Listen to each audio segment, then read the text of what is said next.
Good good morning everyone and welcome back. Mechanical engineering के subject manufacturing technology में मैं आप सबका स्वागत करता हूँ। क्लासिफिकेशन ऑफ मैन्युफैक्चरिंग प्रोसेस का इस टॉपिक का हमारा आज ये तीसरा लेक्चर है। लास्ट लेक्चर में हमने जो 6 मेजर कैटेगरी थी उसमें से 2 मेजर कैटेगरी कौन सी classification of the manufacturing process के अंदर primary shaping process and secondary machining process के बारे में बहुत अच्छे से स्टडी किया।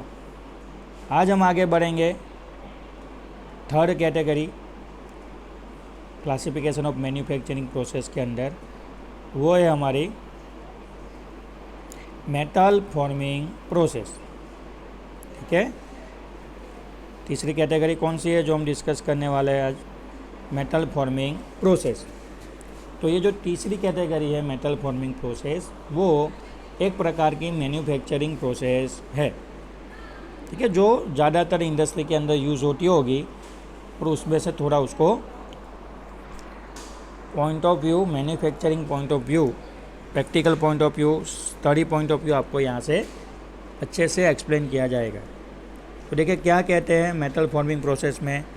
Forming process encompasses a wide variety of techniques which make use of suitable force, pressure और stress like compression, tension and shear और their combination to cause permanent deformation of raw material to impart required shape. इसको 1 bye 1 समझेंगे, यहाँ तक हम पहुँचे। तो भाई फॉर्मिंग प्रोसेस में क्या होता है, तो कि फॉर्मिंग प्रोसेस में वाइड वैरायटी ऑफ टेक्निक, हम लोग अलग अलग तरह की टेक्निक्स यूज़ करते हैं। और वो जो टेक्निक है, जो हम लोग अलग अलग टेक्निक यूज़ करते हैं, उसके अंदर हम लोग कई तरह के जो फोर्सेस है उसको यूज़ करेंगे। प्रेशर और जो स्ट्रेस लगते हैं कंपोनेंट के ऊपर उसको यूज़ करेंगे। तो कौन से तरीके के फोर्स जो है वो हम लोग वर्कपीस के ऊपर लगा सकते हैं जिससे उसका आकार, शेप चेंज होगा। तो कि भाई कंप्रेशन फोर्स यानी कि वर्कपीस को दबाना, टेंशन फोर्स, टेंसाइल फोर्स मतलब कंपोनेंट को खींचना, शियर मतलब उसको मरोड़ के तोड़ देना, काट देना।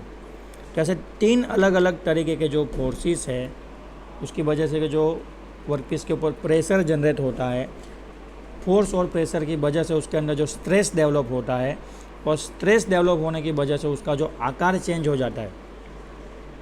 तो इन तीनों का कॉम्बिनेशन करेंगे और जो भी हमने रॉ मटेरियल लिया है उसके ऊपर हम लोग अलग अलग तरीके के फोर्स, प्रेशर और स्ट्रेस लगाने के बाद उसके अंदर एक प्रकार का परमानेंट डिफॉर्मेशन क्रिएट होगा, या फिर हम करेंगे। हम क्या क्रिएट करेंगे? ये सारी चीज़ों को यूज़ करके उसके अंदर परमानेंट डिफॉर्मेशन क्रिएट करेंगे। किसके ऊपर? हमने जो रॉ मटेरियल लिया है उसके ऊपर।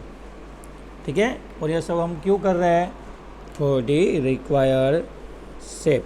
हमको जो आकार चाहिए वर्कपीस के अंदर, वो आकार लाने के लिए हम लोग अलग अलग तरीके के फोर्स, प्रेशर और स्ट्रेस डेवलप करेंगे जिससे परमानेंटली वर्कपीस का आकार चेंज हो जाएगा। और आकार हमने क्यों चेंज किया?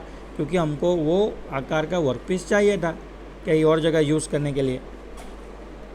This process are also known as a mechanical process. These processes are also known as mechanical working process and are mainly classified into 2 major category। ये जो मेटल फॉर्मिंग प्रोसेस है उसको बेसिकली कहा जाता है या फिर जाना जाता है मैकेनिकल वर्किंग प्रोसेस के नाम पे। और ये जो मैकेनिकल वर्किंग प्रोसेस है वो बेसिकली और 2 कैटेगरी में डिवाइड होती है। ठीक है, कौन सी? एक होती है हॉट वर्किंग प्रोसेस, जो मेटल वर्किंग या फिर मेटल फॉर्मिंग प्रोसेस है उसको 2 कैटेगरी में डिवाइड किया जाता है। एक होता है हॉट वर्किंग प्रोसेस और दूसरा होता है कोल्ड वर्किंग प्रोसेस। क्लियर? अब ये जो क्या होता है हॉट वर्किंग और कोल्ड वर्किंग, तो हॉट वर्किंग में हम लोग क्या करेंगे? तो कि वर्कपीस को हम लोग गर्म करेंगे। गर्म करने के बाद उसके ऊपर हम लोग क्या करेंगे? अलग अलग प्रकार के स्ट्रेस लगाएंगे, जैसे कंप्रेशन, टेंशन, शियर, या फिर इन सबको कंबाइन करके क्या करेंगे? स्ट्रेस डेवलप करेंगे। जिससे उसका प्लास्टिक डिफॉर्मेशन होगा और मटेरियल का जो भी शेप है, जो भी साइज़ है वो चेंज हो जाएगा। और उसको चेंज कैसे करेंगे? उसको चेंज हम लोग ऐसे करेंगे जिससे हम लोग को रिक्वायर शेप और साइज़ मिल सके। गरम करने के बाद, गरम करके आकार चेंज करेंगे तो हॉट वर्किंग कहलाएगा। और बिना गरम किए, थोड़ा भी इसको गरम किए बिना, रूम टेम्परेचर पे अगर कंप्रेशन, टेंसाइन और शियर फोर्स लगाएंगे या फिर उसको कंबाइन करके लगा के अगर उसका हम लोग आकार, शेप, साइज़ चेंज करेंगे, ठीक है, गरम किए बिना, तो वो कहलाएगी कोल्ड वर्किंग प्रोसेस। ठीक है, तो गरम करके करेंगे आकार में चेंज, खींचने से, दबाने से या फिर मरोड़ने से, काटने से, तो वो होगा हॉट वर्किंग। और रूम टेम्परेचर पे करेंगे बिना गरम किए तो कहलाएगी कोल्ड वर्किंग प्रोसेस। ओके, बहुत सारे कंपोनेंट है जिसका प्रोडक्शन होता है इस तरीके से। तो production of the direct usable articles, ऐसे बहुत सारे कंपोनेंट है जिसको हम लोग डायरेक्टली यूज़ करते हैं, जैसे कि किचन के यूटेंसाइल्स, मतलब किचन में जितने भी बर्तन यूज़ होते हैं वो सारे हॉट वर्किंग से बनते हैं। ठीक है, उसके बाद है रोड, सलिए, वायर, जो केबल्स होते हैं वो, रेल्स, पटरी, ट्रेन जिस पे चलती है वो पटरियाँ, कोल्ड ड्रिंक बॉटल, कांच की जो कोल्ड ड्रिंक बॉटल होती है वो, ठीक है, और बॉटल के ऊपर जो ढक्कन लगता है मतलब उसका कैप, कोलेप्सिबल ट्यूब, जो ड्रेनेज के पाइप आते हैं, गैल्वेनाइज आयरन के, कास्ट आयरन के, वो। ठीक है, ऐसे बहुत सारे कंपोनेंट हैं जो डे टू डे लाइफ में हम लोग यूज़ करते हैं। वो किससे बनते हैं? मेटल फॉर्मिंग प्रोसेस से। और वो जो मेटल फॉर्मिंग प्रोसेस है वो दो कैटेगरी में होती है, उसको दो तरह से कर सकते हैं। एक होता है वर्कपीस को गर्म करके, गर्म करेंगे तो वो कहलाएगी हॉट वर्किंग प्रोसेस, और उसको रूम टेम्परेचर पे ठंडा, यानी कुछ किए बिना ही रूम टेम्परेचर पे नॉर्मल पोजीशन में आकार दे देंगे तो वो कहलाएगी कोल्ड वर्किंग प्रोसेस। यहाँ पे कुछ एग्जांपल दिए हैं उन लोगों ने हॉट वर्किंग और कोल्ड वर्किंग प्रोसेस के, वन बाय वन देख लेते हैं। तो आपको नोट डाउन करना है हॉट वर्किंग प्रोसेस में कौन सी प्रोसेस होती है। तो हॉट वर्किंग में होता है forging, rolling, hot spinning, extrusion, hot drawing and hot spinning. अभी के लिए चैप्टर के स्टार्टिंग में आपको ये सारी चीज़ों को नोट डाउन करना है और वन बाय वन बोलना है। जैसे अभी मैं बोल रहा हूँ वैसे आपको घर पे उसको जोर जोर से बोलना है। फॉर्जिंग, ऐसा जोर से बोलिए मेरी तरह। Rolling, hot spinning, extrusion, hot drawing, hot spinning. ठीक है, ये सब के मीनिंग हम लोग चैप्टर को जब आगे बढ़ाएंगे, सब्जेक्ट को आगे बढ़ाएंगे, तो ये सारी प्रोसेस आपको डिटेल में सीखने को मिलेगी। फिलहाल अभी के लिए आपको सिर्फ उसके नाम याद रखने हैं। ठीक है, बिल्कुल उसी तरह कोल्ड वर्किंग प्रोसेस होती है, जैसे cold forging, cold rolling, cold heading, cold drawing, wire drawing, stretch forming, sheet metal working, जिसके अंदर शीट मेटल के अंदर piercing, punching, lensing, notching, coining, squeezing, deep drawing and bending. तो ये सारी चीज़ें भी आपको सिर्फ नोट डाउन करनी है और ज़ोर ज़ोर से एक बार घर पे बोलना है। बोलने से क्या होगा? तो कि आपके अंदर कॉन्फिडेंस डेवलप होगा, क्योंकि ये सारे वर्ड कैसे हैं आपने आज तक कभी सुने नहीं है। तो इसको दो तीन बार बोलना है घर पे बैठे बैठे, ताकि आपके दिमाग में इसका थोड़ा प्रोनाउंसिएशन और थोड़ा ओवरव्यू जनरेट हो। फिर जब चैप्टर आगे बढ़ेगा, सब्जेक्ट को आगे बढ़ाएंगे, तब मैं आपको इसको डिटेल में समझाऊंगा। हर एक प्रोसेस आपको डिटेल में पढ़नी है। 4 साल में पूरा मैन्युफैक्चरिंग प्रोडक्शन क्लियर करना है और मैं ही क्लियर करवाऊंगा। डोंट वरी अबाउट दैट, सिर्फ इसको प्रोनाउंस कीजिए अच्छे से और अभी लिख लीजिए क्लास नोट के अंदर। ठीक है, चलिए तीसरी कैटेगरी हो गई metal forming process, classification of the manufacturing process में। थोड़ा आगे बढ़ते हैं, चौथी कैटेगरी किसकी? Classification of the manufacturing process में चौथे प्रकार की जो मैन्युफैक्चरिंग प्रोसेस है वो है जॉइनिंग प्रोसेस।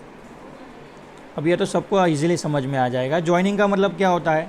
तो कि कई बार मैन्युफैक्चरिंग हम लोग करते हैं, कुछ कंपोनेंट को बनाते हैं, तो ऐसी ज़रूरियात होती है हमारी, ऐसी कुछ रिक्वायरमेंट होती है कि भाई 3-4 कंपोनेंट को आपस में जोड़ने के बाद ही हमारा फाइनल प्रोडक्ट बनेगा। ध्यान से सुनिए, 3-4 चीज़ों को साथ में जोड़ेंगे, जॉइंट करेंगे, उसके बाद ही हमारा फाइनल प्रोडक्ट बनेगा। तो जॉइनिंग मतलब उसको जॉइंट करना है परमानेंटली, तो उस टाइम पे हमको जॉइनिंग प्रोसेस यूज़ करनी है कंपोनेंट को बनाने के लिए। देखिए क्या कह रहे हैं यहाँ पे, this process are use for assembling metal parts and in general fabrication work. General fabrication work के अंदर अलग अलग कंपोनेंट को या फिर मेटल के जो पार्ट्स होते हैं उसको असेंबल यानी साथ में जोड़ना, एक जगह पे ला के सबको साथ में जोड़ना, दैट मीन्स असेंबलिंग।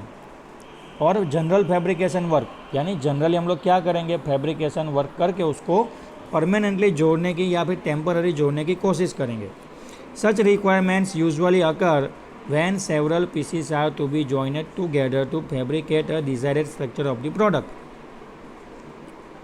वो एक प्रोडक्ट का स्ट्रक्चर आपको बनाना है ना, और उसमें क्या है तो कि भाई अलग अलग सेवरल पीसीस यानी कुछ कंपोनेंट है, कुछ पीसीस है, उसको आपस में जॉइन टूगेदर उसको आपस में आपको क्या करना है, जोड़ना है। जोड़ने के बाद ही क्या होगा, उसका पूरा स्ट्रक्चर क्रिएट होगा। ऐसी हमारी रिक्वायरमेंट है, तो उस टाइम पे अलग अलग पीसीस को, सेवरल पीसीस को पास में लाके जॉइंट करके हमको जो भी स्ट्रक्चर बनाना है, तो उस स्ट्रक्चर बनाने में कंपोनेंट को जॉइंट करने में हम जो भी प्रोसेस यूज़ करेंगे उसको बोला जाएगा जॉइनिंग प्रोसेस। ओके।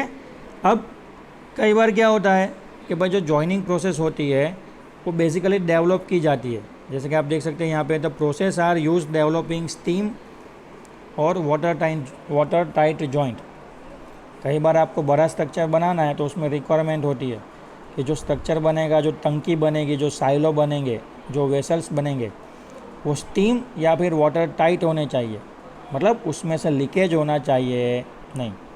साथ में ऐसा बोलेंगे भाई टेम्पररी जॉइंट है, सेमी परमानेंट और परमानेंट टाइप के जॉइंट है, तो वो भी आपको यूटिलाइज़ करने पड़ेंगे। मतलब जो जॉइनिंग प्रोसेस होती है वो बेसिकली 3 कैटेगरी में होती है। आप टेम्पररी भी किसी कंपोनेंट को जॉइन कर सकते हैं, टेम्पररी, ठीक है। सेमी परमानेंट भी किसी कंपोनेंट को जॉइन कर सकते हैं, और परमानेंटली भी किसी कंपोनेंट को आप जॉइन कर सकते हैं। ओके। और ये जो जॉइंट करने की प्रोसेस होती है उसको बोलते हैं फास्टनिंग। क्या बोलते हैं? फास्टनिंग। क्लियर। अब अगर आपको टेम्पररी जॉइनिंग प्रोसेस करना है, टेम्पररी जॉइनिंग प्रोसेस करना है मतलब कंपोनेंट को थोड़ी देर के लिए जॉइंट करके रखना है और फिर ज़रूरत नहीं है तो उसको खोल देना है, पीसेस को अलग अलग कर देना है, तो उसको बोला जाएगा टेम्पररी जॉइनिंग प्रोसेस। और उसमें अगर आपको कंपोनेंट जॉइन करने हैं तो आप कौन सी चीज़ से टेम्पररी जॉइनिंग क्रिएट कर सकते हो, तो उसमें आएंगे नट्स, आपने देखे हैं, स्क्रू एंड बोल्ट, एडहेसिव। आप चिपका के भी क्या कर सकते हैं, टेम्पररी कंपोनेंट को जॉइंट कर सकते हैं। अभी आपके दिमाग में थोड़ा आइडिया आ रहा होगा कि हम लोग जो नट बोल्ट, स्क्रू, खिलिया, बोल्ट है ना, या फिर एडहेसिव, फेविकॉल, फेविस्टिक, ऐसे बहुत सारे एडहेसिव्स आते हैं, इसको चिपका के टेम्पररी कंपोनेंट को जॉइंट कर देते हैं। देखिए मैंने बोला क्या, टेम्पररी, थोड़ी देर के लिए, थोड़े समय के लिए कंपोनेंट को जॉइंट कर देते हैं, तो ये हो जाएगी ये प्रोसेस। दूसरा परमानेंट, यानी एक बार अगर आपने जॉइनिंग कर लिया, परमानेंट जॉइनिंग, अगर आपने एक बार कंपोनेंट को जॉइनिंग कर लिया तो फिर उसको तोड़ना ही पड़ेगा, है ना। उसको खोल के या फिर डिसअसेंबल करके आप उसको अलग कर पाएंगे नहीं।